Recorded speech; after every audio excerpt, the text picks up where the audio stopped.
नमस्कार. आपण पाहत आहात बालाजी न्यूज मराठी. बार्शीत चारित्र्याच्या संशयावरून पत्नीची भर रस्त्यात निर्घृण हत्या. आरोपीला पोलिसांनी अटक केली आहे आणि पुढील तपास चालू आहे.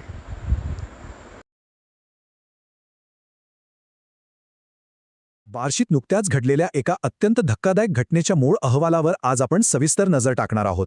बालाजी न्यूजच्या एका वृत्तानुसार संशयातून झालेल्या या निर्घृण हत्येनं सर्वांनाच प्रचंड हादरवून सोडले.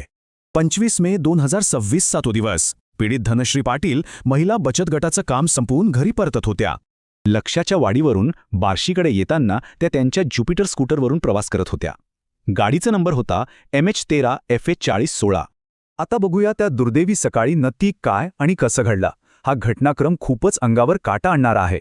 बार्शी परांडा रोडवर प्रवीण हॉटेलजवळ अचानक त्यांचा पती म्हणजेच आरोपी ऋषिकेश संभाजी पाटील याने त्यांना वाटेत अडवलं. केवळ चारित्र्यावरील संशयातून त्याने स्वतःच्याच पत्नीच्या गळ्यावर आणि पोटावर धारदार हत्याराने अतिशय जीवघेणा हल्ला केला. त्यांना तातडीने बार्शीच्या ग्रामीण रुग्णालयात नेण्यात आलं खरं, पण दुर्दैवाने उपचारापूर्वीच डॉक्टरांनी त्यांना मृत घोषित केलं. या धक्कादायक घटनेनंतर कासारवाडीचे जितेंद्र विश्वनाथ गायकवाड यांनी पोलिसात तातडीने अधिकृत तक्रार दाखल केली. त्यांच्या तक्रारीवरून बार्शी तालुका पोलीस ठाण्यात त्वरित 151/2026 या क्रमांकाने FIR दाखल करण्यात आला. आरोपीवर भारतीय न्याय संहिता म्हणजेच BNS कलम 103(1) नुसार खुनाचा गंभीर गुन्हा नोंदवला गेलाय. इथं पोलिसांची जलद कारवाई कौतुकास्पद आहे. त्यांनी अवघ्या 3 वेगवान टप्प्यांत तपास करत आरोपीला अटक केली.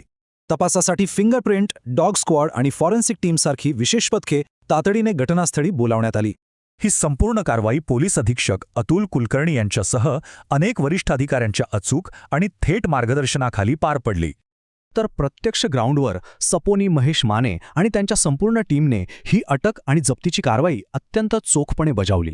आणि आता याच महेश माने यांच्या नेतृत्वाखाली या प्रकरणाचा पुढचा सविस्तर तपास अत्यंत वेगाने सुरू आहे. केवळ संशयातून घडलेल्या या घटनेने पूर्ण बार्शी हादरलीये. पण एका क्षणात उद्ध्वस्त झालेल्या या कुटुंबाला खऱ्या अर्थाने न्याय कधी मिळेल